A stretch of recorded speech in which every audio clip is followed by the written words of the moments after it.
Hi hello welcome back to my YouTube channel. അപ്പോൾ ഇന്നത്തെ നമ്മുടെ വീഡിയോ എന്താണ്, തമ്പനയിൽ കണ്ടല്ലോ, അതിൽ നിങ്ങൾക്കൊരു ഏകദേശം ഐഡിയ കിട്ടിക്കാണുമെന്ന് വിചാരിക്കുന്നു. അപ്പോൾ നമ്മുടെ ഇന്നത്തെ വീഡിയോ എന്ന് പറയുന്നത് നമ്മുടെ ഒരു പുതിയ പൂജ പ്ലേസ് മേക്കിംഗ് വീഡിയോ ആണ് കേട്ടോ. അപ്പം കഴിഞ്ഞ ദിവസം ഞാൻ ഒന്ന് വിളക്ക് ഇവിടെ തന്നെ വെച്ചിട്ടായിരുന്നു കത്തിച്ചത്. അപ്പോൾ അതിൻ്റെ വീഡിയോ ഞാൻ ഫസ്റ്റ് ഇട്ടിരുന്നത് കേട്ടോ, ഇന്നലെ വൈകിട്ട് വിളക്ക് കത്തിച്ച വീഡിയോ. അപ്പോൾ ഇവിടെ ആയിട്ടാണ് നമ്മൾ ഇനി പൂജ പ്ലേസ് സെറ്റ് ചെയ്യാൻ പോകുന്നത്. അപ്പോൾ ഇത് നീലൂട്ടന് 6 മാസമുള്ളപ്പോൾ പുഞ്ചിരി മത്സരത്തിന് കേട്ടോ, ഓണത്തിന് പുഞ്ചിരി മത്സരത്തിന് ഫസ്റ്റ് പ്രൈസ് കിട്ടിയ ട്രോഫി ആട്ടോ അവൻ്റെ. അപ്പോൾ അതവിടെ ഞാൻ പ്ലേസ് ചെയ്തിട്ടുണ്ട്, അതവിടെ തന്നെ ഇരിക്കട്ടെ, നമുക്ക് എന്നും കണ്ടുകൊണ്ടിരിക്കാം. അപ്പോൾ ഇവിടെ ആയിട്ടാണ് നമ്മൾ പൂജാ സാധനങ്ങളും എല്ലാം സെറ്റ് ചെയ്യാൻ പോകുന്നത്. ഇന്നലെ ഞാൻ വിളക്ക് മാത്രമേ കത്തിച്ചിട്ടുള്ളായിരുന്നു കേട്ടോ, നമ്മുടെ ഗണപതിക്കുട്ടനെ ഒന്നും എടുത്ത് ഞാൻ വെച്ചിട്ടില്ലായിരുന്നു. ഇന്ന് സമയം പോലെ എല്ലാം ചെയ്യാമെന്ന് വിചാരിച്ചു. അപ്പം നമ്മുടെ ഗണപതിയെ എടുത്ത് സെൻറ്ററിലായിട്ട് വെച്ചിട്ടുണ്ട്. 3-4 പടങ്ങളുണ്ട് കേട്ടോ, പക്ഷേ എല്ലാം കൂടി വെക്കാനായിട്ടുള്ള സ്പേസ് അവിടെ ഇല്ല, ഇല്ലെങ്കിൽ ആണി അടിച്ചൊക്കെ വെക്കണം. അപ്പോൾ ഈ തട്ടത്തിനകത്തായിരുന്നു ഞാൻ വിളക്ക് വെച്ച് കത്തിക്കുന്നത്. അപ്പോൾ ഈ ഗണപതിയെ അവിടെ വെക്കുമ്പോൾ തട്ടം വെക്കാനായിട്ട് പറ്റൂല കേട്ടോ. അപ്പോൾ ഞാൻ വിചാരിച്ചു ഗണപതിയുടെ ബാക്കിലായിട്ട് ആ റൗണ്ട് ഒരു സംഭവം ആയിട്ടിരിക്കട്ടെ എന്ന് വിചാരിച്ചു കേട്ടോ. നല്ല ഭംഗിയില്ലേ അങ്ങനെ റൗണ്ടായിട്ടിരിക്കുമ്പം. അപ്പോൾ നമ്മുടെ ഈ ഒരു ഫോട്ടോ അടുത്തതായിട്ട് നമുക്ക് ഗണപതിയുടെ സൈഡിലായിട്ട് വെച്ച് കൊടുക്കാം, ഫാമിലി ഫോട്ടോ. അപ്പോൾ അതായിട്ട് സൈഡിൽ അങ്ങനെ വെച്ച് കൊടുക്കാം. ശരിക്കും പറഞ്ഞാൽ ഈ ഒരു സ്ഥലം ഞാൻ കണ്ടുപിടിക്കാൻ കാരണം സിറ്റ് ഔട്ടിലായിരുന്നു ഞാൻ നേരത്തെ വിളക്ക് കത്തിച്ചുകൊണ്ടിരുന്നത്. അപ്പോൾ അവിടെ വെച്ച് കത്തിക്കുമ്പോൾ അവിടെ സിറ്റ് ഔട്ടിൽ ചെരുപ്പും അങ്ങനത്തെ കാര്യങ്ങളും, പിന്നെ നീലൂട്ടനാണെങ്കിൽ വിളക്കും എല്ലാ സാധനങ്ങളും ഒക്കെ എടുത്തുകൊണ്ട് കളയുക, അങ്ങനത്തെ കുറച്ച് പ്രശ്നങ്ങളൊക്കെ ഉണ്ടായിരുന്നു. പിന്നെ വിളക്ക് കത്തിച്ച് വെക്കുമ്പോൾ ഉള്ള പ്രശ്നമെന്ന് വെച്ചാൽ കാറ്റടിച്ചിട്ട് ഭയങ്കര കാറ്റൊക്കെ അടിക്കുന്ന സമയത്ത് വിളക്ക് അണഞ്ഞു പോകുന്നുണ്ടായിരുന്നു, അങ്ങനത്തെ ചില പ്രശ്നങ്ങളുണ്ടായിരുന്നു. അപ്പോൾ ഞാൻ കുറേ ദിവസമായിട്ട് വിചാരിക്കുന്നു നമ്മുടെ അകത്ത് എവിടെയെങ്കിലും ഇതിനായിട്ടൊരു സ്ഥലം, നമ്മളെപ്പോഴും പോവാത്ത ഒരു സ്പേസ് എനിക്ക് കണ്ടുപിടിക്കണമെന്നുണ്ടായിരുന്നു. അപ്പോൾ കുറേ ആലോചിച്ചിട്ട് കിട്ടിയതാട്ടോ ഈ ഐഡിയ. അപ്പം ഞാൻ വിചാരിച്ചു ഇവിടെ തന്നെ ആവട്ടെ എന്ന് വിചാരിച്ചു.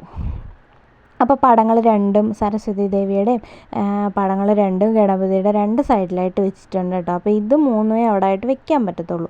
ഇനി നമ്മുടെ ഈ വിളക്ക് വയ്ക്കാം. ഈ വിളക്കല്ലായിരുന്നു ഞാൻ നേരത്തെ കത്തിച്ചുകൊണ്ടിരുന്നത് കേട്ടോ, ഇച്ചിരി കൂടെ കുറേ നീളമുള്ള വിളക്കായിരുന്നു. എൻ്റെ കല്യാണത്തിന് അമ്മ വാങ്ങിച്ചു തന്ന വിളക്കായിരുന്നു ഞാൻ കത്തിച്ചുകൊണ്ടിരുന്നത്. അപ്പം അത് ഇവിടെ വെച്ച് കത്തിക്കുമ്പം തീ കരിയൊക്കെ അവിടെ ഭിത്തിയിലാവുമെന്ന് വിചാരിച്ചിട്ട് ഞാൻ എൻ്റെ വീട്ടിൽ പോയപ്പോൾ അവിടെ ഒരു വിളക്കിരിപ്പുണ്ടായിരുന്നു. അപ്പോൾ അമ്മയോട് ചോദിച്ചിട്ട് ഞാൻ അതിങ്ങ് എടുത്തുകൊണ്ട് വന്ന്, അവിടെ യൂസ് ചെയ്യുന്നേ ഇല്ലായിരുന്നു, അമ്മ വേറെ നീളമുള്ള വിളക്ക് കത്തിക്കുന്നത്. അപ്പം ഞാൻ ഇതവിടെ വെറുതെ ഇരിക്കുവാണ്ട് ഇതെനിക്ക് ഇഷ്ടപ്പെട്ടു, ഈ വിളക്ക്, കുഞ്ഞ് വിളക്ക്. അപ്പോൾ അത് ഞാൻ എടുത്തുകൊണ്ട് വന്നു. പിന്നെ നമ്മുടെ ചന്ദനത്തിരി കുത്താനുള്ള സംഭവം, പിന്നെ നമ്മുടെ കിണ്ടി എടുത്തു സെറ്റ് ചെയ്ത് വെച്ചു. അപ്പോൾ ഇനി മുതൽ നമ്മുടെ പൂജ പ്ലേസ് ഈ ഇത്രയും ഭാഗം കേട്ടോ. ഒരു ഡോറും കൂടി ഉണ്ടായിരുന്നെങ്കിൽ എനിക്ക് ഒത്തിരി സന്തോഷമായിരുന്നു, പക്ഷേ ഡോറില്ല കേട്ടോ ഇതിന്. അപ്പം ഇതാണ് നമ്മുടെ ഫൈനൽ റിസൾട്ട് എന്ന് പറയുന്നത്. പിന്നെ എണ്ണയും തിരിയും ചന്ദനത്തിരിയും തീപ്പെട്ടിയും വിളക്ക് കത്തിക്കാനുള്ള സാധനങ്ങളെല്ലാം ഒരുക്കാനുള്ള സാധനങ്ങളെല്ലാം അതിൻ്റെ താഴത്തെ ആ ഒരു റോയിൽ വെച്ചിട്ടുണ്ട് കേട്ടോ. അപ്പോൾ നമുക്ക് പെട്ടെന്ന് എടുക്കാം, വയ്ക്കാം, എല്ലാം ചെയ്യാം. അപ്പോൾ കുറേ നാളുകൊണ്ട് വിചാരിക്കുന്നത് കേട്ടോ, ഇതിനായിട്ടൊരു സ്പേസ് നമുക്ക് വീട്ടിൽ കണ്ടുപിടിക്കണമെന്ന്. അപ്പം ഞാൻ കുറേ തേടി അലഞ്ഞ് കുറേ ആലോചിച്ച് തീരുമാനിച്ച സംഭവം കേട്ടോ ഇത്. ഇനി മുതൽ നമ്മൾ വിളക്ക് കത്തിക്കുന്ന ഇവിടെ ആയിരിക്കും കേട്ടോ, അന്നമ്മയുടെ വിളക്ക് കത്തിക്കൽ സ്പേസ് ഇവിടെ ആയിരിക്കും. അപ്പോൾ എല്ലാം സെറ്റ് ചെയ്തിട്ടുണ്ട്. അപ്പോൾ ഈ ഒരു രൂപ നോട്ട് ഞാൻ ഗണപതിയുടെ കയ്യിൽ വെച്ചിരുന്നതാട്ടോ, വെളിയിലായിരുന്നു, നമ്മുടെ സിറ്റ് ഔട്ടിലായിരുന്നു ഗണപതിയെയും പടങ്ങളെല്ലാം വെച്ചിരുന്നത്. അപ്പം അവിടെ വെച്ചിരുന്നതായിരുന്നു. അപ്പം ഞാൻ അത് വീണ്ടും ഗണേശൻ്റെ കയ്യിലോട്ട് അങ്ങ് കൊടുത്തേക്കുവാണ്. അപ്പോൾ അതും സെറ്റായി. ഇനി 2 പടങ്ങളും കൂടി ഉണ്ട് കേട്ടോ, പക്ഷേ അത് വെക്കാനുള്ള സ്പേസ് ഇല്ല, ഇല്ലെങ്കിൽ അതിനകത്ത് ആണി അടിച്ചിട്ട് വെക്കണം. അത് ചേട്ടായി വന്നിട്ട് പറ്റുമോ നോക്കാം. അപ്പോൾ ഇത്രയും ഞാൻ സെറ്റ് ചെയ്ത് വെച്ചിട്ടുണ്ട്. അപ്പോൾ ഇതാണ് കേട്ടോ നമ്മുടെ ഫൈനൽ ഒരു റിസൾട്ട് എന്ന് പറയുന്നത്. ഭംഗിയില്ലേ, നല്ല ഭംഗിയുണ്ട്. എൻ്റെ കാഴ്ചയിൽ ഞാൻ ഭയങ്കര സാറ്റിസ്ഫാക്ഷൻ ഉണ്ട്, എനിക്ക് ഭയങ്കരമായിട്ട് സാറ്റിസ്ഫൈഡാണ് ഞാൻ, എനിക്ക് ഭയങ്കര സന്തോഷമായി.